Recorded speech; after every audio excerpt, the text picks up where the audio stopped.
समय अर्थात काल अत्यंत शक्तिशाली। धर्म रे वर्णित समय को दिन, वर्ष, जुग, कल्प इत्यादि हिसाब से गणना करा जाइछि।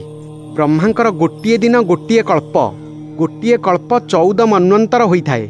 यह उपरे विस्तृत वीडियो आम चैनल रे रहिछि, आपण देखि परिबे। सनातन धर्म अनुसार एबे सप्तम मन्वंतर चलीछि। आगकू अन्य 7 मन्वंतर रहिछि। कलिजुग रे भगवान विष्णु कल्की रूप धारण करिवे। किंतु आपण जानନ୍ତି कि कल्की अवतार परे भगवान विष्णु आउ केउ केउ अवतार ग्रहण करिवे। आजिर वीडियो रे आसंतु जानिबा आगकू आसुथिबा 7 मन्वंतर रे भगवान विष्णु केउ केउ अवतार धारण करिवे। जय पतित पावन जगन्नाथ, जय सनातन। आपण देखुछंती धर्मो रक्षति रक्षितः। श्रीमद् भागवत महापुराण अष्टम स्कंध त्रयोदश अध्याय अनुसार शुकमुनि राजा परीक्षितंकु अष्टम मन्वंतरर वर्णना करती। से कुहंती अष्टम मन्वंतर रे साबर्णी मनु हेबे। सेही समयर देवतांक नाम सुतपा, बिर्जा, अमृतप्रभ हेब। एही समस्त देवतांक इंद्र विरोचनंक पुत्र बळी हेबे, जहांकु भगवान वामन अवतार रे तृतीय पादरे पाताल को पठाइथिले। से इंद्रपद पाई पालन करिवे एवं एहा परे इंद्रपद परित्याग करी परम सिद्धि को प्राप्त करिवे। गाल्लुआ, दीप्तिमान, परशुराम, अश्वत्थामा, कृपाचार्य, ऋष्यशृंग, व्यासदेव एही मन्वंतर रे सप्त ऋषि हेबे। एमाने वर्तमान निज जोग बल रे निज निज आश्रम रे रहिछंती। देवगुहंक पत्नी सरस्वतींग गर्भरु सार्वभौम भगवानंकर अवतार हेब। एही भगवान इंद्रंक ठारु इंद्रपद छळाई बळींकु देबे। एहा परे शुकमुनि राजा परीक्षितंकु कुहंती नवम मन्वंतरर मनु वरुणंक पुत्र दक्ष साबर्णी हेबे। एही मन्वंतर रे इंद्रंक नाम अद्भुत हेब एवं द्युतिमान आदि सप्त ऋषि हेबे। भगवानंकर कलावतार ऋषभ, आयुष्मान एवं पत्नी आंबुधारांक गर्भरु जन्म नेबे। अद्भुत नामक इंद्र तांक द्वारा प्रदत्त इंद्रपद को उपभोग करिवे। दशम मन्वंतरर मनु उपश्लोकंक पुत्र ब्रह्मसावर्णी हेबे। से समस्त सद्गुण रे पूर्ण हेबे। हविष्मान, सुकीर्ति, सत्य, जय, मूर्ति आदि सप्त ऋषि हेबे। दशम मन्वंतरर इंद्र शंभु हेबे। विश्वसूचिंक पत्नी विशुचिंक गर्भरु भगवान विश्वसेन नाम रे अंशावतार ग्रहण करिवे एवं शंभु नामक इंद्रंकर मित्र हेबे। एकादश मन्वंतरर मनु अत्यंत संयमी हेबे। तांक नाम धर्मसावर्णी हेब। अरुण आदि सप्त ऋषि हेबे। एही मन्वंतरर इंद्र वयध्रत हेबे। भगवान धर्मसेतु नाम रे अंशावतार ग्रहण करिवे। पितांक नाम आरेख एवं मातांक नाम वयध्रुता हेब। भगवान त्रिलोकर रक्षा करिवे। शुकमुनि कुहंती द्वादश मन्वंतरर मनु रुद्रसावर्णी हेबे। इंद्र ऋतुधामा हेबे।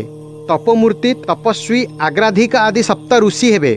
सत्यसाहंक पत्नी सुनृतांक गर्भरु स्वधाम रूपरे भगवानंकर अंशावतार हेब। एही रूपरे भगवान द्वादश मन्वंतरर पालन करिवे। त्रयोदश मन्वंतरर मनु परम जितेन्द्रिय देवसावर्णी हेबे। इंद्रंक नाम दुष्पति हेब। सेही समय निर्मोघ, तत्वदर्शी आदि सप्त ऋषि हेबे। देवहोत्रंक पत्नी बृहतिंक गर्भरु जोगेश्वर रूपरे भगवानंकर अंशावतार हेब।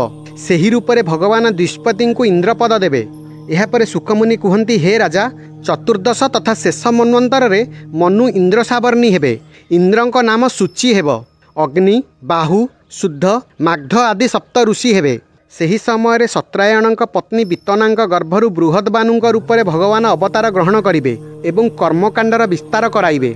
शुकमुनि कुहंती, गोटिए कल्परे 1000 चतुर्युग होइथाए एवं 14 मन्वंतर होइथाए। राजा परीक्षित शुकमुनि को पचारिले, आपणक द्वारा वर्णित मनु, सप्त ऋषि आदि कहा द्वारा नियुक्त करा जानती एवं केउ कार्य केउ प्रकार करती। शुकमुनि कुहंती, राजा, एमानंकु नियुक्त करुथिबा स्वयं भगवान ही अटंती। भगवानंकर जेउ जेउ वर्णना मु कहिली तांकरी प्रेरणा रे मनु विश्व व्यवस्थार पालन एवं संचालन करती। एक चतुर्युगर शेषरे जेतेबेले वेदज्ञान नष्टभ्रष्ट हो जाए, सेतेबेले सप्त ऋषि निज तपस्या पुनः एहार साक्षात्कार करती एवं श्रुति बा वेद द्वारा सनातन धर्मर रक्षा होइथाए। भगवानक प्रेरणा रे निज निज मन्वंतर रे समस्त मनु पृथ्वी रे 4 चरण रे परिपूर्ण धर्मर अनुष्ठान करती। यज्ञ, महायज्ञ इत्यादि कर्म रे जेउ जेउ ऋषि, पितृ, भूत, मनुष्य इत्यादिंकर संबंध रहिछि, सेमानंक सहित सेही मन्वंतरर देवता यज्ञ भाग स्वीकार करती। इंद्र भगवानंक द्वारा दिया जाइथिबा त्रिलोकर अतुल संपत्तिर उपभोग एवं प्रजांकर पालन करती। भगवान जुग जुगरे सनक आदि सिद्धंक रूप धारण करी ज्ञानर, ऋषिंक रूप धारण करी कर्मर ଏବଂ ଦତ୍ତାତ୍ରେୟ ଆଦି ଯୋଗେଶ୍ୱରଙ୍କ ରୂପରେ ଯୋଗର ଉପଦେଶ ଦିଅନ୍ତି। ସେ ମରିଚି ଆଦି ପ୍ରଜାପତିଙ୍କ ଦ୍ୱାରା ସୃଷ୍ଟିର ବିସ୍ତାର କରନ୍ତି। ସମ୍ରାଟଙ୍କ ରୂପରେ ଲୁଟେରାମାନଙ୍କର ବଧ କରନ୍ତି। ଶୀତ ଉଷ୍ମ ଆଦି ବିଭିନ୍ନ ଗୁଣକୁ ଧାରଣ କରି କାଳ ରୂପରେ ସମସ୍ତଙ୍କୁ ସଂହାର ଆଡ଼କୁ ନେଇଯାଆନ୍ତି। ନାମ ଏବଂ ରୂପର ମାୟାରେ ପ୍ରାଣୀମାନଙ୍କର ବୁଦ୍ଧି ବିମୂଢ଼ ହୋଇଛି।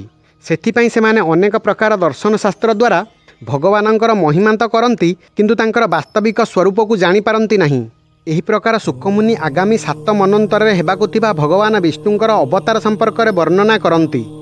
ଭିଡ଼ିଓ ଯଦି ଆପଣଙ୍କୁ ଭଲ ଲାଗିଥାଏ ତେବେ ଲାଇକ୍ କରିବେ ଏବଂ ଚ୍ୟାନେଲକୁ ସବସ୍କ୍ରାଇବ୍ କରିବେ। ରହିଲି। ଜୟ ଜଗନ୍ନାଥ, ଜୟ ସନାତନ।